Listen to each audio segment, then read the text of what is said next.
Bismillahirrahmanirrahim.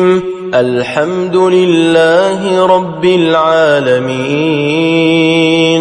Ar-Rahmanir-Rahim. Maliki Yawmiddin. Iyyaka na'budu wa iyyaka nasta'in.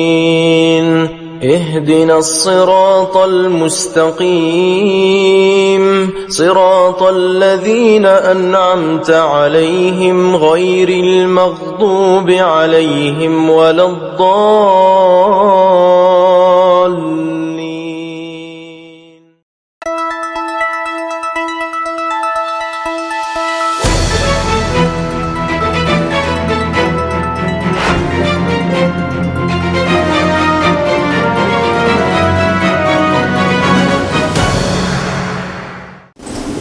Assalamualaikum dan salam sejahtera. Saya IBLP. Terima kasih kerana setia bersama kami di Sabah Hits Online TV dalam Mutakhir edisi tengah hari.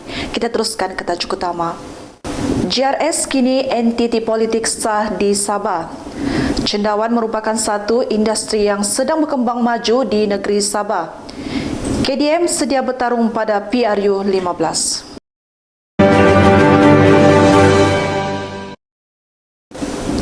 Pengurusi Gabungan Rakyat Sabah yang amat berhormat Datuk Seri Panglima Haji Haji Nur memaklumkan pihaknya sudah menerima sijil kelulusan pendaftaran bagi gabungan itu pada Jumaat lalu. Beliau berkata pendaftaran ini dibuat sebagai menyambut permintaan rakyat yang ingin melihat JRS bergerak sebagai satu entiti politik yang sah dan rasmi selaku badan gabungan parti-parti yang ada di Sabah. Tampaknya berbekalkan sumber serta kekuatan sama-sama menjunjung mandat yang diberikan rakyat untuk kemakmuran negeri Sabah. Katanya ketika berucap sempena pelancaran Parti Kesejahteraan Demokratik Masyarakat di Pusat Konvensyen Antarabangsa Sabah di sini pada kemarin. Terdahulu Haji yang juga Ketua Menteri hadir bagi melancarkan parti yang di bawah pimpinan Presiden KDM Datuk Peter Anthony. Sementara itu Haji yang juga Ketua Menteri mengucapkan tahniah kepada Barisan Nasional atas kemenangan dalam pilihan raya negeri Johor yang diumumkan pada Sabtu. Keputusan itu mesti dihormati dan kita ucapkan tahniah kepada Barisan Nasional di negeri Johor yang telah memenangi pilihan raya tersebut.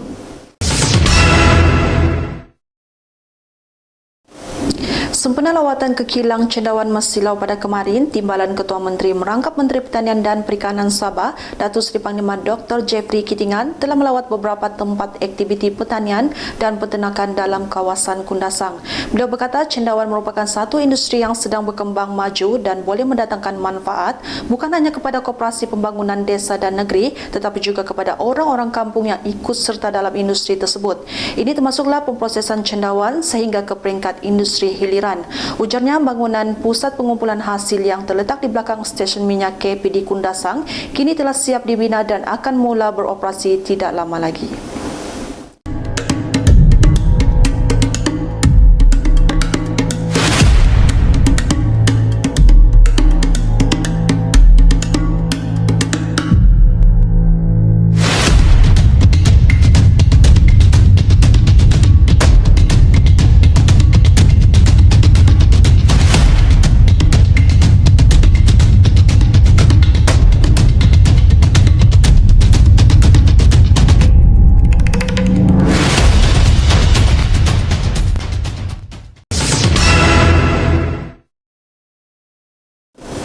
Kita bertemu kembali.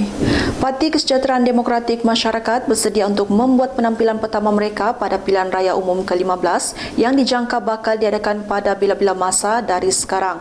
Presidennya Datuk Peter Anthony berkata, walaupun KDM sebuah parti yang baru didaftarkan, namun akar umumnya telah wujud sejak sekian lama dengan atas faktor berkenaan, parti itu sedia untuk bertanding jika PRU diadakan dalam tempoh terdekat ini. Sementara itu, ketika diminta mengulas mengenai saranan beberapa pihak dalam JRS supaya gabungan itu tidak terburu-buru menerima KDM, Peter berkata sebarang keputusan hanya akan dibuat oleh Yang Amat Berhormat Datuk Seri Panglima Haji Haji Nur selepas berbincang dengan komponen dalam JRS. Tampaknya setiap pihak bebas menyuarakan pendapat mereka apapun yang terpulang kepada pengurusi JRS untuk membuat keputusan dan pastinya perbincangan akan dibuat di antara mereka.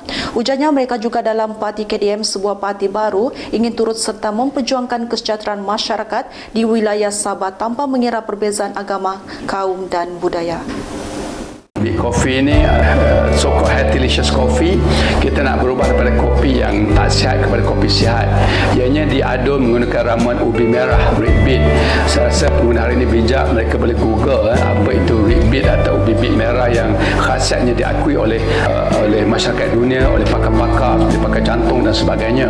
So maka Big Coffee diadun sebegitu rupa dengan 40 gram satu sachet, dengan aura kopinya, rasanya yang setakat ini ramai meramalkan Big Coffee boleh menjadi kopi Malaysia bertaraf dunia.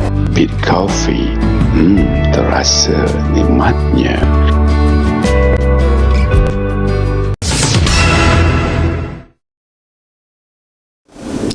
Sabah serta Kedah merancang membangunkan idea produk baru bagi mengembangkan industri pelancongan membabitkan kedua-dua negeri berkenaan. Pembantu Menteri Pelancongan, Kebudayaan dan Alam Sekitar Negeri, Datuk Johnston Bengkuai berkata, kerjasama antara dua pihak seumpama itu perlu bagi memahami tingkah laku dan motivasi perjalanan ke sesebuah negeri.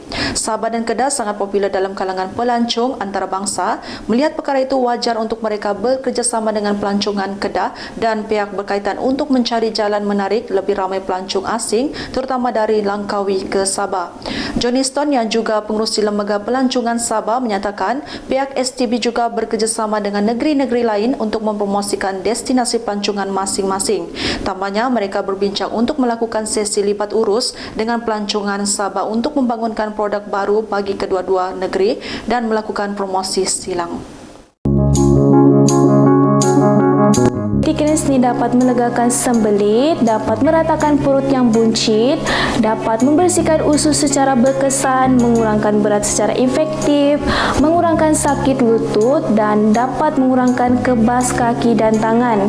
Bukan itu saja, Pretty Cleanse juga dapat membaiki sistem pernafasan, juga dapat menurunkan paras glukosa dan dapat mengawal tahap kolesterol, mengawal diet yang seimbang, dapat mengawal hormon dan mampu mengurangkan masalah obesiti.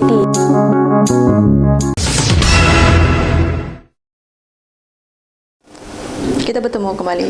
Seorang pemancing mengarungi detik cemas apabila nyaris lemas selepas terjatuh ke laut ketika memancing di perairan Desa Kencana di sini pada Sabtu lepas. Pegawai Angkatan Pertahanan Awam Malaysia Lahad Datu, Lieutenant PA Asbi Muhammad Anwar ketika dihubungi berkata, pihaknya menerima panggilan kecemasan pada jam 4.46 petang.